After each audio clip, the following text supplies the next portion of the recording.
દોસ્તો, શું તમને આ વાત માનવામાં આવે છે કે કોઈ એક પરિવાર એક ફોટો ક્લિક કરે છે અને પોતાનું આખું જીવન ગુમાવે છે? દોસ્તો, આ વાત સાચી છે.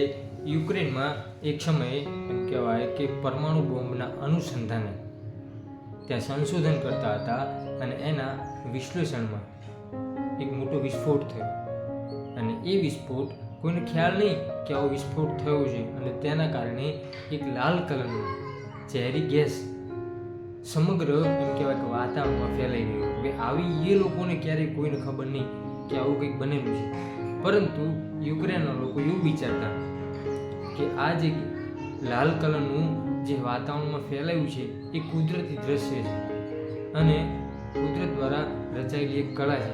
એવું કોઈને ખબર નહીં. લોકો હસતા, રમતા, ખેલતા, કૂદતા, નાના બાળકો ખૂબ મજા કરતા અને એ વાતાવરણની મજા લેતા, પરંતુ એવી કોઈને કંઈ ખબર નહીં કે અહીંયા વિસ્ફોટ થયેલો અને જે તે સમયે વિસ્ફોટ સમયે આ જે લાલ કલર છે એ ઝેરી ગેસ છે. એમાં એક પરિવાર ફોટો ક્લિક કરે છે, બેકગ્રાઉન્ડમાં એ લાલ કલર આવે, એ ઝેરી ગેસ આવે એટલા માટે ફોટો ક્લિક કરે છે. એને ખ્યાલ પણ ન હતો કે આ ઝેરી ગેસ છે, અને પોતે પોતાનો ફોટો સારો આવે એટલા માટે બેકગ્રાઉન્ડમાં એ રેડ કલરનો ગેસ આવે એવી રીતે પોઝ આપે છે. બીજા જ દિવસે એ પરિવાર આખો બીમાર પડે છે. ડૉક્ટર પાસે ચેકઅપ કરાવે છે, ત્યારે ડૉક્ટરના એમ કહેવાય કે ખ્યાલમાં આવે છે કે એ જે લાલ કલરનું સમગ્ર વાતાવરણમાં હવા ફેલાઈ હતી તે બોમ્બના પરમાણુ વખતે એના સંશોધન વખતે કોઈ એમાં ભૂલ થઈ હતી, કોઈ એમાં મિસ્ટેક થઈ હતી, અને એના કારણે એ સમગ્ર ગેસ આખા વાતાવરણમાં ફેલાયો હતો. એક ફોટોની ખુશી બીજા દિવસે એક દુઃખમાં ફેરવાઈ ગઈ અને પરિવારના તમામ લોકો એ ખૂબ એમ કહેવાય કે બીમાર પડે અને ધીરે ધીરે એ પરિવારનું મોત થયું. દોસ્તો, ઘણીવાર આપણને જે દેખાતું હોય છે તે હોતું નથી, જે હોય છે દેખાતું નથી. એ આ વાતનું હાર્દ છે. જો વ્યક્તિને ખબર હોત કે આ ઝેરી ગેસ છે, આ જીવલેણ હુમલો થાય એવો ગેસ છે, તો એ વ્યક્તિઓ ક્યારેય કોઈના ફોટા ન પાડત અને તે જગ્યાએથી દૂરે ખસી જાય. આજે હાલે પણ ત્યાં લોકો ખોડ ખાપણવાળા જન્મે છે. નાના બાળકોને નાનપણથી જ ખૂબ બીમારીઓ હોય છે. એનું કારણ માત્ર એક કે એ ઝેરી ગેસ.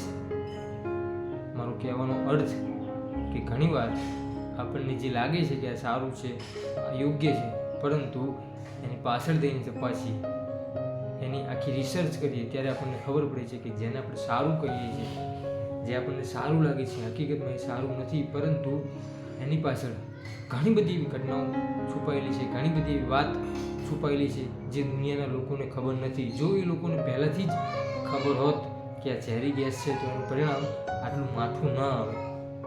આપણા જીવનની અંદર પણ આવા જ કંઈક ઝેરી ગેસ જેવા લોકો હોય છે કે જે દેખાય છે ખૂબ રૂપાળા રંગે, ખૂબ સારા, ખૂબ એમ કહેવાય કે સુનિશ્ચિત, સુદૃઢ, પરંતુ એમની અસર આપણે જીવનમાંથી સમયાંતરે ખોટી થાય છે. કહેવાનો અર્થ એવા લોકોથી દૂર રહીએ, એવા માણસોથી દૂર રહીએ, એવા વાતાવરણથી દૂર રહીએ, જેથી કરીને આપણે આવી પરિસ્થિતિનો સામનો ન કરવો પડે. કારણ કે અહીંયા રંગ બદલતી દુનિયા છે. દુનિયાની અંદર સારા પણ લોકો છે અને ખરાબ પણ લોકો છે, પરંતુ ઘણા લોકો એવા છે જે પોતે ખરાબ હોવા છતાં સારાનો દેખાવો કરે છે અને દુનિયાની અંદર વિચરણ કરે છે અને આવા સાચા અને સારા વ્યક્તિઓનો ભોગ બનાવે છે. માટે હંમેશા ખ્યાલ રાખીએ કે આપણે આપણા માટે જે વસ્તુ, જે વ્યક્તિ યોગ્ય હોય એનું સિલેક્શન કરીએ. નહીં કે જે સારા દેખાતા હોય એનું, પરંતુ જે મનથી સારા હોય એનું સિલેક્શન કરીએ.